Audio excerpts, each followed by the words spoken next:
This piece is 18 by 24. Is acrylic on canvas. And I titled this piece Bigfoot Johnson.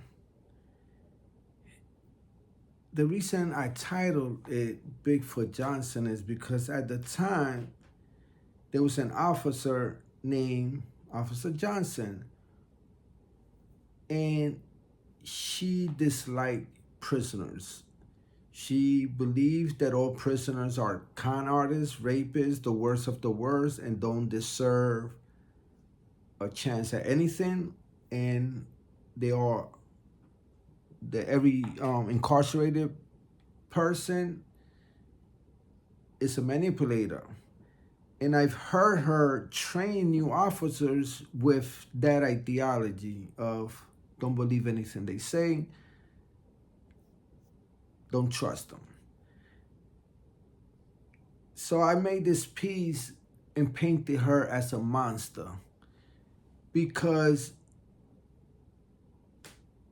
to make a statement like that and not fully understand of the circumstances that lead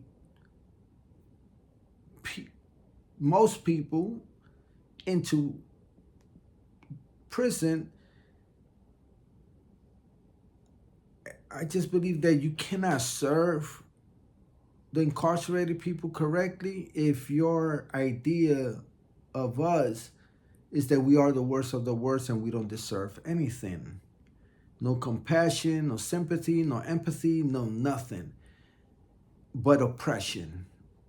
And but around this piece, I put articles of what goes on in prison, right? Because of this mentality, this ideology that we are the worst of the worst, right? I put an article of an officer who got cut in Rikers Island. I put a picture of the rapper Mano in the visiting room the day after he got cut.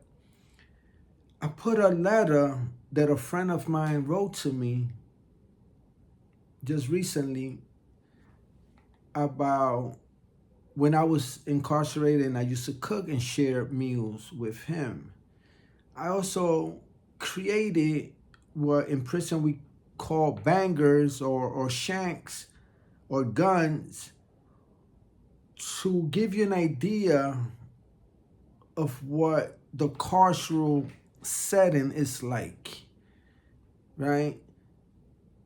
On the bars, I put words like pride and limitation and principles and religion. And these are all things that I felt were denied to me or were impacted me in one way or the other, while also having this officer, every time she saw me, want to somehow catch me in doing something so that she could write a misbehavior report on me and lock me in 23 hours a day.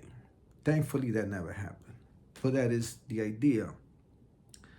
And so I have masks hanging from the wall because in prison, as it is in life, we wear different masks. The thing with prison for me is that every mask I had to wear in order to survive the prison system came with a burden. It came with a heaviness that I just felt kept burying the real me so deep that I fear of losing my humanity in prison. And this is this piece.